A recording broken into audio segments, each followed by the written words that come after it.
আজ আমরা এমন একটা দিন নিয়ে কথা বলবো যেটা ক্যালেন্ডারের শুধু একটা তারিখ নয়, মানে এটা মানব ইতিহাসের একটা গভীর গভীর ক্ষতচিহ্ন। হ্যাঁ।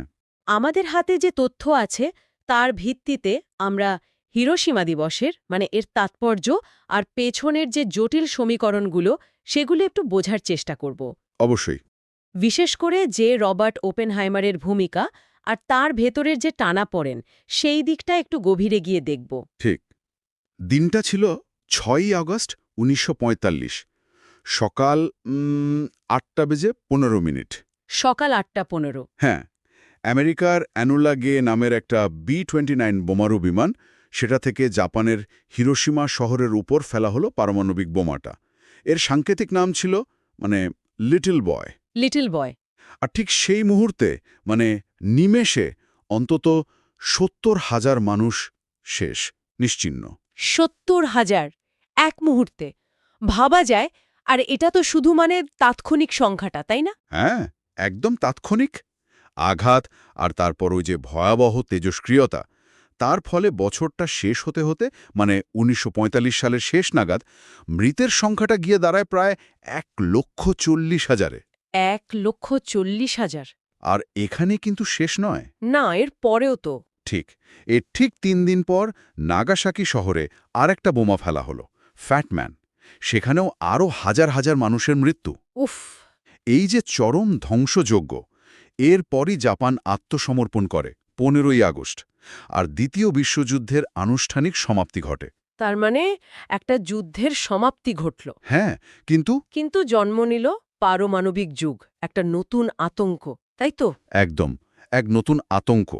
হিরোশিমা যেন চোখে আঙুল দিয়ে দেখিয়ে দিল যে বিজ্ঞান যখন লাগাম ছাড়া ক্ষমতার একটা হাতিয়ার হয়ে ওঠে, তখন কি হতে পারে? হ্যাঁ, তখন তার পরিণতি কতটা ভয়াবহ হতে পারে। তাহলে যুদ্ধের অবসান হলো, কিন্তু শুরু হলো এক নতুন, আরও হয়তো ভয়ঙ্কর যুগের। এর প্রভাবটা তো নিশ্চয়ই শুধু জাপান বা যুদ্ধক্ষেত্রের মধ্যে সীমাবদ্ধ ছিল না। একেবারেই না।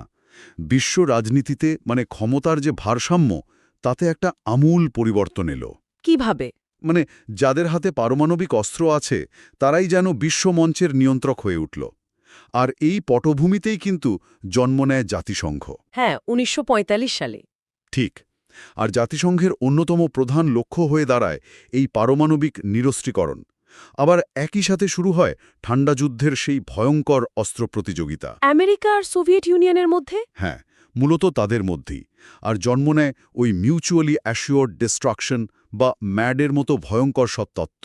ম্যাড মানে মিউচুয়ালি অ্যাসিওর্ড ডিস্ট্রাকশন, এর মানেটা কি ছিল আসলে? এর মূল কথাটা ছিল, ধরুন পারমাণবিক শক্তিধর দেশগুলো একে অপরকে এমনভাবে ধ্বংস করে দিতে সক্ষম যে কেউই আর প্রথম আঘাত হানতে সাহস পাবে না, কারণ তাহলে পাল্টা আঘাতে নিজের ধ্বংসও নিশ্চিত। অদ্ভুত এক আত্মঘাতী যুক্তি।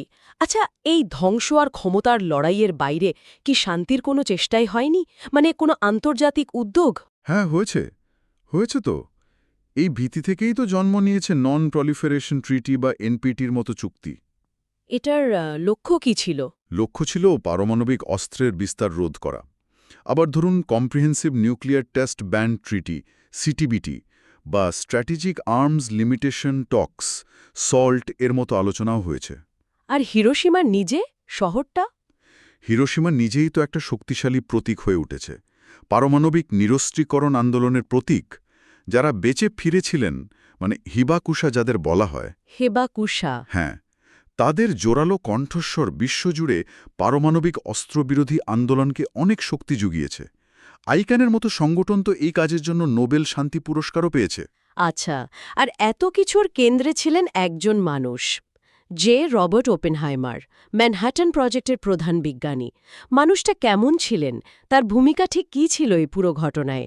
ওপেনহাইমার ছিলেন অসাধারণ মেধাবী একজন তাত্ত্বিক পদার্থবিদ। তার নেতৃত্বেই কিন্তু Enrico Fermi, Edward Teller, Niels বোরের মতো বিজ্ঞানীরা একত্রিত হয়ে পারমাণবিক বোমাটা তৈরি করেন। লস আলামোসে। হ্যাঁ, লস আলামোসে।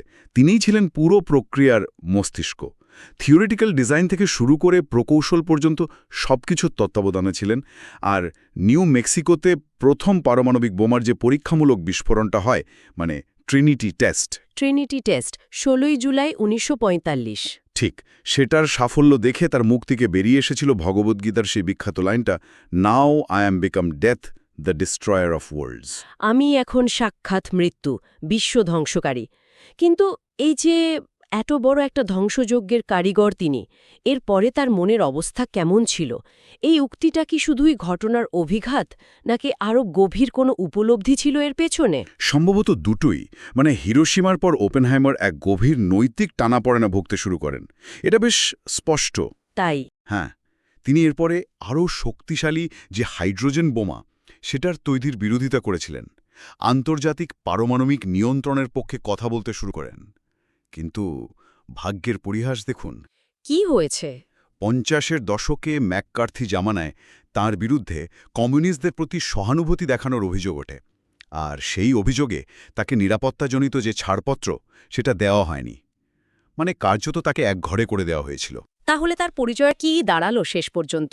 পারমাণবিক বোমার জনক হিসেবে একজন নায়ক, নাকি নিজের সৃষ্টির ভয়াবহতা দেখে অনুতপ্ত, অনুশোচনায় ভোগা এক ট্র্যাজিক চরিত্র? এই বিতর্কটা আজও চলছে। তিনি একদিকে যেমন বিজ্ঞানের অভাবনীয় অগ্রগতির প্রতীক, তেমনি তার জীবনটা আমাদের সামনে একটা বিরাট প্রশ্ন রেখে যায়। কি প্রশ্ন? বিজ্ঞানের এই যে অসীম ক্ষমতা, এটা ব্যবহারের নৈতিক দায়িত্বটা কার? উদ্ভাবনের কি কোনো সীমারেখা থাকা উচিত নয়?